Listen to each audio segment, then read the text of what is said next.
Guillermo Lahera es psiquiatra en el Hospital Ramón y Cajal, en Madrid, y un día, como suele suceder, el médico de familia le derivó un caso a su consulta. Una señora pues de 62, 63 años que yo no conocía de nada, Tenía un cuadro ansioso-depresivo. así un poco inespecífico, entonces nos sentamos y le digo, bueno, ¿cómo está? ¿Cómo se encuentra? Cuénteme. Y entonces me mira extrañada y me dice, hombre, ¿cómo voy a estar con el desgraciado este que nos hace la vida imposible? Me llamó la atención que en una pregunta de ¿cómo está usted? Me hiciera referencia no sabía muy bien quién era ese líder político, pero a un líder político, ¿no? Guillermo pensó, igual se refiere a Donald Trump. Porque me decía, hombre, ¿cómo voy a estar con este hombre, con las cosas que está haciendo, ¿no? Pero también podía estar hablando de Pedro Sánchez. Es decir, estaba ante una persona polarizada, no cabía duda, pero no sabía a quién se estaba refiriendo, ¿no?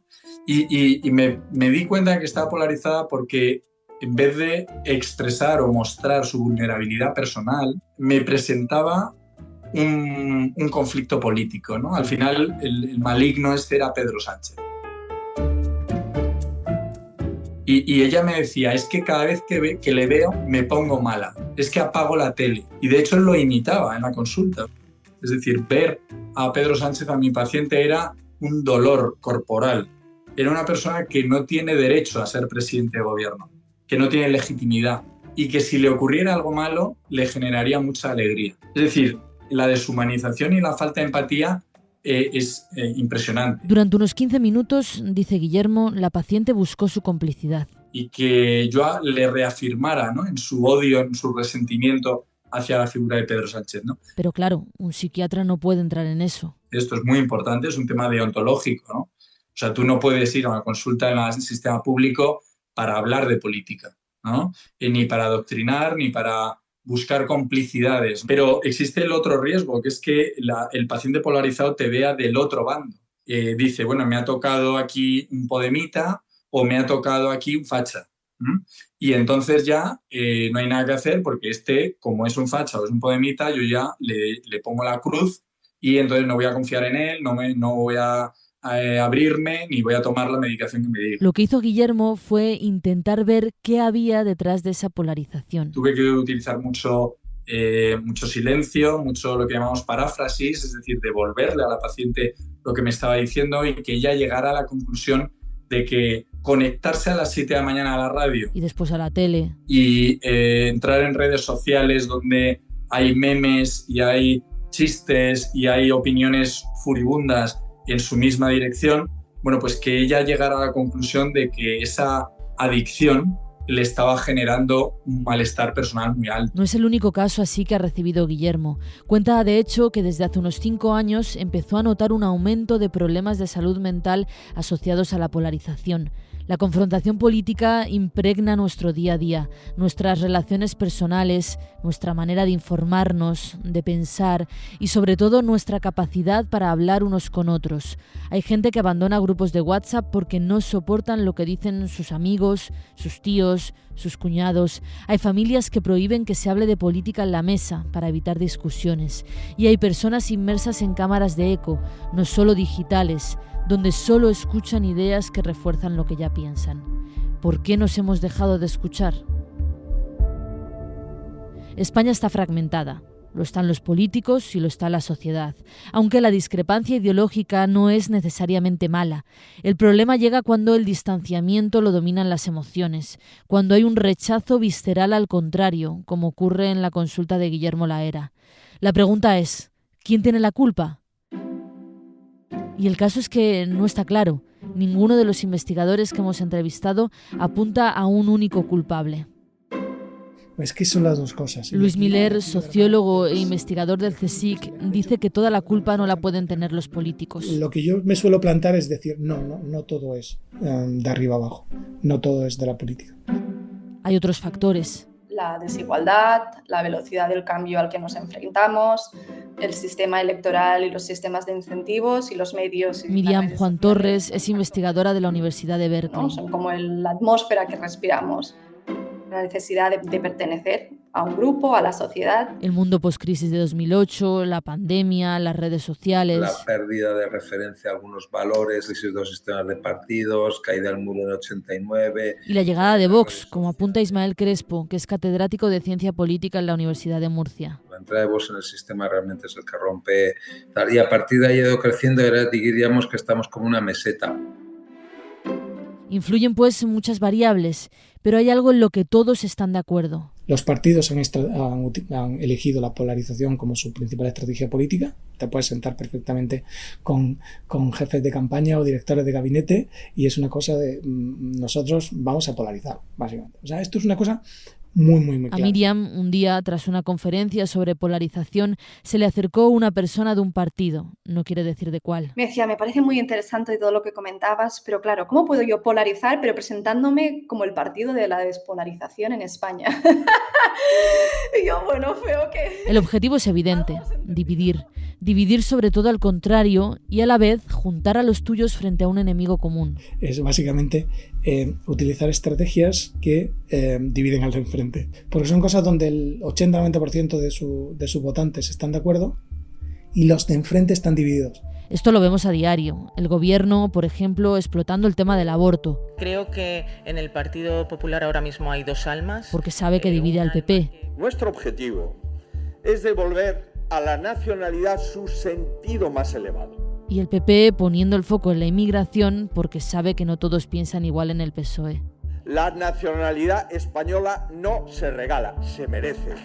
Es algo que forma parte de la dinámica de los partidos políticos y, según Miriam, a veces puede ser hasta necesario. El gobierno ha situado a España en el lado correcto de la historia. Lo que está pasando en Gaza es un genocidio. Repita conmigo, señoría, es un genocidio. Subir la temperatura y poner el dedo o señalar una injusticia, una vulneración de derechos y libertades fundamentales quizás es necesario en ese momento. Lo que ocurre es que el distanciamiento es tal que los partidos solo hablan de aquello que les divide y casi nunca de los asuntos en los que sí están de acuerdo. Pero es que no hay conversación. Unos quieren hablar de una cosa y otros de otra. Y exactamente son aquellas cosas, pues eso, que te unen a ti, unen a los tuyos y dividen a los otros. Luis dice que esto no siempre fue así. Lo que podrían hacer es decir, bueno, vamos a poner el foco sobre todo en aquellos temas donde es la mayoría de la sociedad en la que está. Y esto es lo que solía ser la política, cuando hablamos de esa política pre-crisis y demás menos polarizada, era esto. Es decir, como cada uno de los grandes partidos pues, tenía muchos votantes que no eran de su espectro ideológico, pues entonces pues había temas, la economía, el trabajo, estábamos hablando siempre de eso. Eran 3 o 4 temas que no estaban alineados con ejes ideológicos. Ellos han encontrado que eso es un negocio. Es decir, que cuanto más polarizan, más posibilidades tienen de abrir una brecha y sus votantes es más difícil que se vayan a ningún otro lado, pase lo que pase. Esto se consigue en parte simplificando los discursos. Sin que haya matices, sin que haya otro tipo de consideraciones, sin que haya ese espacio para las explicaciones y la comprensión. Y en ese camino es habitual acabar no solo polarizando, sino crispando, desacreditando moralmente al contrario, demonizándolo, convirtiéndolo en una amenaza existencial y convenciendo a los tuyos de que efectivamente lo es. Ayer el líder se pintaba la cara como un indio arapahoe para dar pena. Un maestro del teatro del escapismo, el galgo de Paiporta, que decía... A subir como hizo en la anterior comparecencia como un macarra, a reírse como un perturbado de la oposición. Obviamente el insulto es una manera, el reducir todo debate a cuestiones morales, existenciales, oposiciones binarias sin matices, al reducir todo discurso a los unos contra los otros. La mentira, la impunidad y el descaro, eres tú. Comunismo eres tú. Y si pudieras, te pondrías el chándal caribeño. Y lo sabes. Si lo contrario gana las elecciones, las gana de forma ilegítima. Si lo contrario hace una propuesta política, es una propuesta que hay que derribar. La reforma más urgente es derogar el sanchismo. Esto tiene consecuencias. Tiene consecuencias democráticas, porque claro, si el de enfrente es el enemigo, si es el demonio, si es una amenaza, no puedes pactar con él. Te estás inhabilitando a la hora de pactar, porque tú entonces estarías enviando el mensaje de que pactas con el enemigo. En realidad, los partidos sí votan juntos en algunos asuntos, pero no en los que tienen relevancia mediática. No les interesa airear un acuerdo.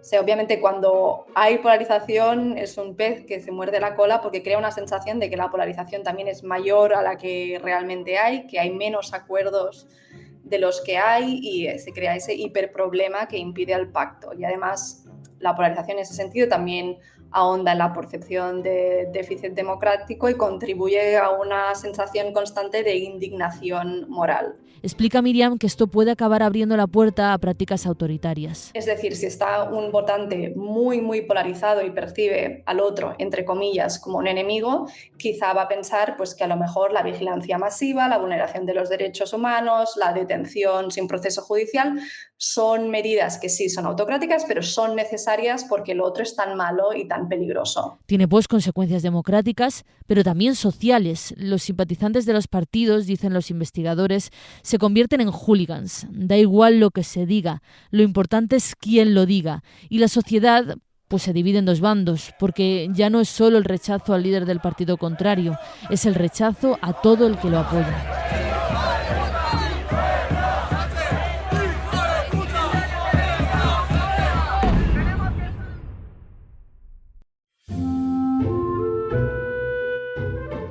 Bueno, yo soy de Izquierda Unida y voy a seguir siéndolo de momento. Ana es de izquierdas de toda la vida. Pero no me gusta que se metan con Pedro Sánchez, pobrecillo, con el gobierno. Le defiendo al gobierno como... Tiene 81 años y el pelo teñido de rojo. Puede cometer errores, pero prefiero este gobierno a... Lo que me da pánico es que puedan entrar estos que no son de derechas, estos son nazis. Y ahora ya con el tema del aborto, ya con la Ayuso ya lo que faltaba. Que nos ha costado mucho esfuerzo a la gente de mi generación. A veces, cuando está viendo la tele y sale Ayuso, o Feijóo, o Donald Trump, les insulta, grita a la pantalla del televisor, pasa en muchas casas. Me lío a decir de todo, digo, como si me oyeran, entonces es una forma de desahogarme, pero bueno, por lo menos me quedo a gusto. Les grita a ellos diciendo sus nombres. No vaya a ser que los vecinos piensen que se dedica a insultar a su marido. Ana en realidad no es su nombre real, prefiere no decirlo por si la reconocen en el pueblo.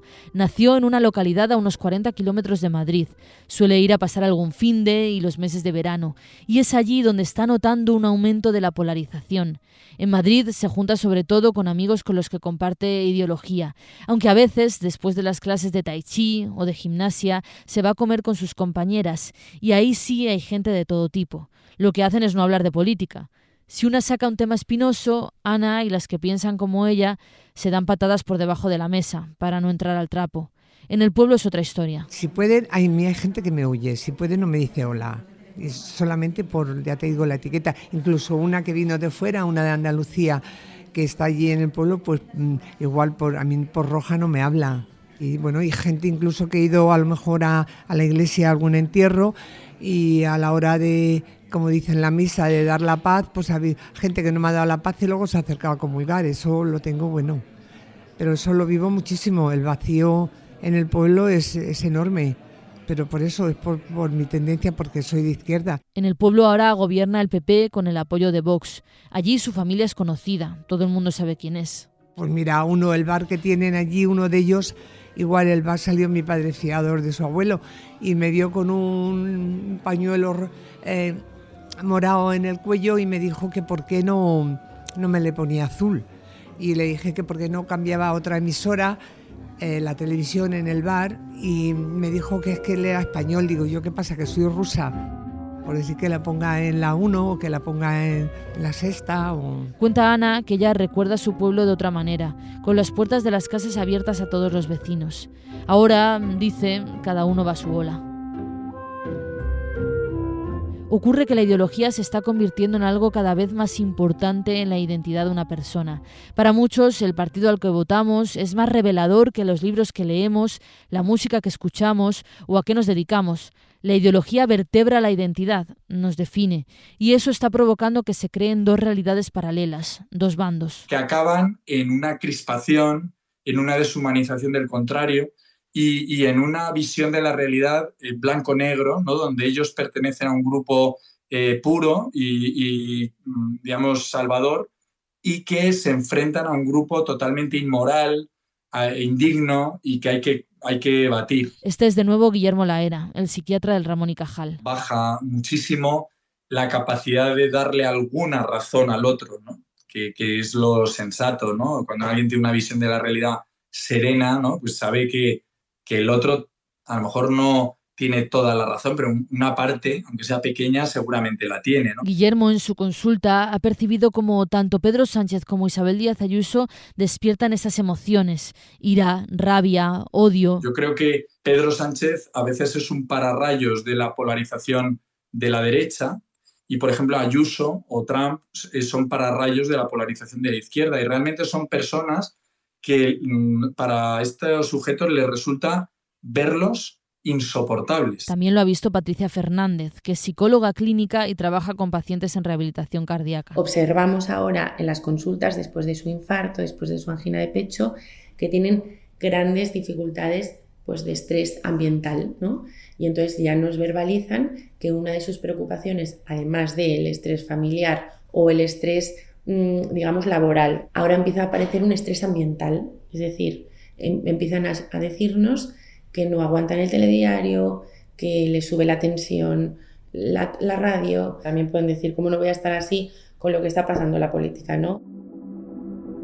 Hay personas más vulnerables a la polarización. Es como una estación de llegada desde varias personalidades y sobre todo varias tendencias psicológicas, ¿no? Como los que no soportan la incertidumbre. Les genera mucho malestar. O los que están pasando por un mal momento personal. Entonces canalizan su resentimiento por la vía política. O los que siempre están alerta. Es decir, que tienen la sensación de que si vienen los otros va a ser el fin del mundo. Pero ocurre que los polarizados no suelen creer que lo están. Sí, ellos no se sienten polarizados, ellos creen tener la razón. Así que Guillermo cree que todos debemos preguntarnos si lo estamos. Vamos a ser sinceros, ¿qué nivel de polarización tengo? ¿Qué busco cuando conecto una tertulia política? ¿Conecto para estar muy seguro de que estoy del bando de los buenos o realmente lo hago para informarme, para reflexionar, para cultivar el espíritu crítico? Es distinto, ¿no? Vivimos, dicen estos investigadores, en burbujas, en cámaras de eco virtuales donde solo buscamos eso, la reafirmación de lo que ya pensamos.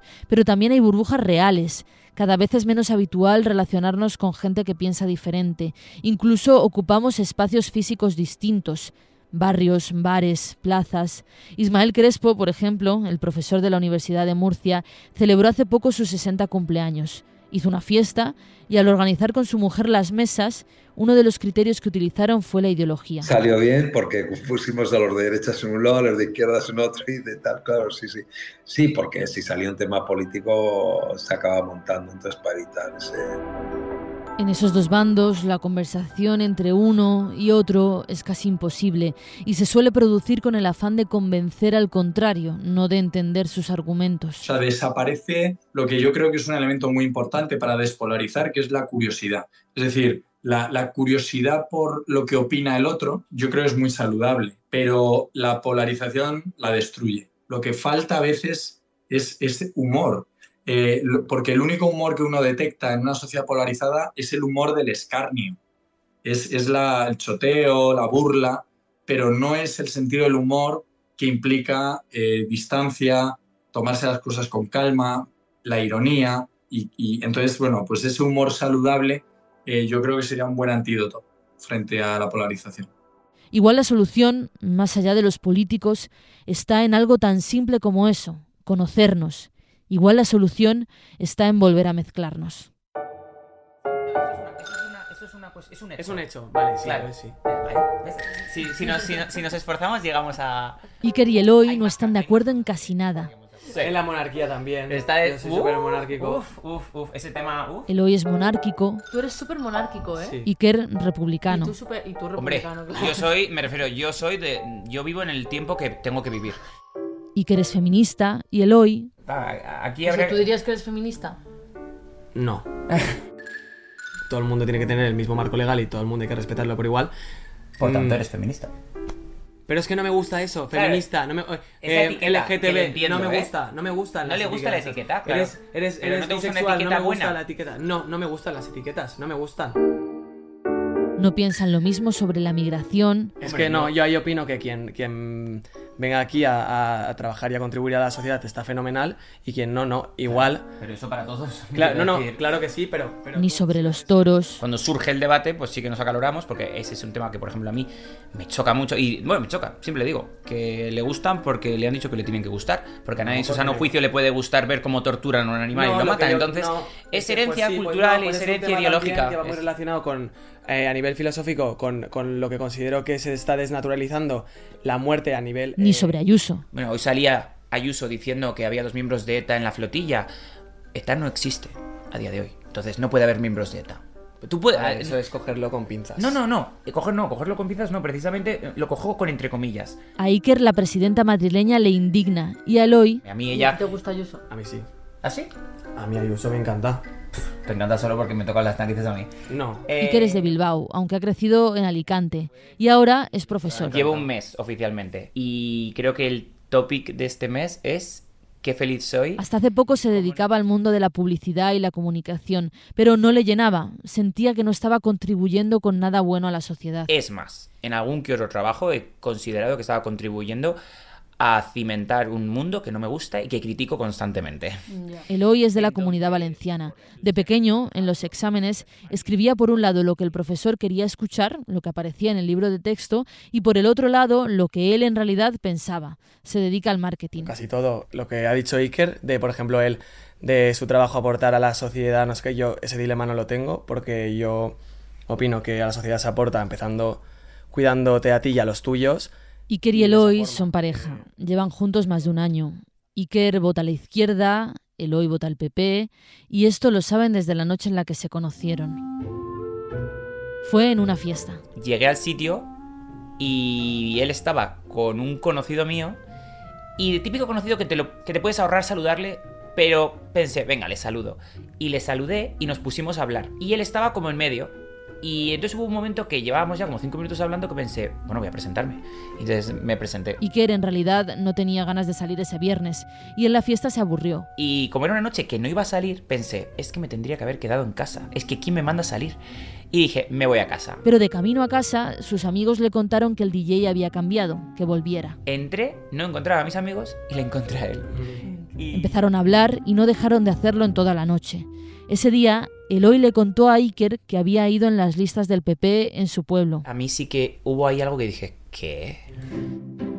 Y de verdad, claro, porque al final, inevitablemente, metes muchos estereotipos, muchos clichés. Estamos hablando que era la primera noche que nos conocíamos, bebidos. Yo recuerdo que dije, ¿qué? Y además te dije, es broma. Y el que no. Y bueno, creo que me llegaste a enseñar... Sí, me enseñó un vídeo de la campaña. Y le dije, dime, no, por favor. Y claro, porque encima... A nivel local, un pueblo, Comunidad Valenciana, y yo dije, es decir, Comunidad Valenciana quiero decir por el pasado político del Partido Popular en la Comunidad Valenciana. Y yo dije, no, ¿qué es esto? Pero luego me enamoró tantísimas cosas, prácticamente todas, y yo dije, ahí esta persona, ¿cómo vota el PP? No, es broma. Es una broma eso. Ya lo sé. La ideología nunca fue un impedimento. No creen que sea eso lo que les define. Tampoco creen que sea determinante en una relación de pareja. Siempre se han relacionado con personas que piensan diferente. Y que al final la política no es todo, quiero decir, es una parte sustancial de la forma de entender el mundo de la persona, pero nosotros, por ejemplo, en muchos aspectos de valores y de formas de vivir y en el día a día, de cómo vivimos prácticamente muchas cosas, es que pensamos igual. Vale, pero estáis en desacuerdo en la inmensa mayoría de en muchas cosas. Sí. Hay opiniones de Eloy que a Iker le enervan, como cuando le dijo que entre Biden y Trump, él, si fuera estadounidense, habría votado a Trump. Sí que es cierto que hay veces que chirría demasiado que alguien que comparte mi espacio más vital cercano piense de esa manera. Y digo, es que me saltan todos los esquemas y me cabreo. Pero cuando debaten, se escuchan. Las conversaciones a veces escalan, claro, pero siempre saben parar. A ver, como todo, hay que digerirlo, entonces... Yo es que creo que es o yo lo digiero todo muy fácil, pero a mí... Pues o hay veces que lo gestionamos nos pegamos 4 gritos y ya está, o hay veces que uno intenta bajar el tono al otro, o hay veces que se cambia de tema, ¿sabes? No ha habido nunca nada que me haya parecido a mí tan importante, que yo esté pensando, claro. Y debatimos, porque al final las opiniones que tenemos no son tampoco absolutas. Entonces, pues empezamos a debatir y al final es como empiezas a quitar capas a las opiniones y empiezas a hablar y normalmente llegamos a una forma de entender y si no la encontramos... Nunca llegamos a un punto completamente común. Es que sí. Pero que sí. Muchas veces... En no. cuanto critico algo de la izquierda, él ya empieza a ver si... Pero vale, entonces no llegáis a ese punto común y aún así sois capaces como de quedaros bien. Claro que sí, es que para mí eso es lo más importante. Ya nos conocemos, nos queremos como somos. Yo nunca dejaré de debatir absolutamente, ni con él ni con nadie, pero con él mucho menos, porque yo mi objetivo con él siempre va a ser no cambiar su opinión, sino intentar conseguir el mayor punto de equilibrio entre nuestras opiniones, de entendernos. Entonces, y si puedo cambiarle de opinión. El mayor punto de equilibrio hacia la izquierda de entendernos. Hacia el progreso. No hacia la izquierda, hacia el progreso. Bueno. Vale. Claro, ¿Cuál es la receta? ¿Cómo se puede convivir con alguien que piensa radicalmente diferente? Pues que va a sonar muy, muy típico, ¿no? Pero quererse mucho. Hacerse muchos mimitos. De hecho, durante la entrevista han estado cogiéndose de la mano mientras discutían. No, respetar a la otra persona, no querer imponerle nada. Educación, pero que esto ya no es a nivel relación, esto es a nivel humano. Exactamente. Y luego el que no te afecte a nivel personal a algo que... Es querer entender, quiero decir, querer estar abierto a entender y si no entiendes, respetar. A entender que no entiendes, a aceptar. Exacto. Y tener otras cosas en común y reírse de sí mismos. Porque tenemos ambos dos mucho sentido del humor.